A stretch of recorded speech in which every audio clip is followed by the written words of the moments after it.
কোনোভাবে যেন কলম্বিয়ার জালে বল ঢুকাতে পারছিল না শক্তিশালী আর্জেন্টিনা। একটি গোলের দেখা পেতে অপেক্ষা করতে হয়েছে 111 মিনিট। অপেক্ষার অবসান ঘটিয়ে কলম্বিয়ার জালে বল ঢুকায় লাউটারো মার্টিনেজ, আর তার দুর্দান্ত গোলে এবার 2024 কোপা আমেরিকায় চ্যাম্পিয়ন হয় আর্জেন্টিনা।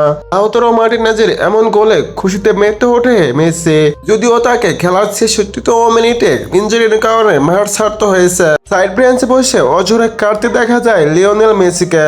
তার অভাবটাই পূরণ করে দিয়েছে লাউতারো মার্টিনেজ। তার অসাধারণ একটি গোলে জয় পায় আর্জেন্টিনা। খেলার শুরু থেকে অনেকটাই চাপে ছিল আর্জেন্টিনা, কলম্বিয়ার দুর্দান্ত খেলছিল। খেলার শেষ মুহূর্তে এসে লাউতারো মার্টিনেজের অসাধারণ গোলে এগিয়ে যায় আর্জেন্টিনা।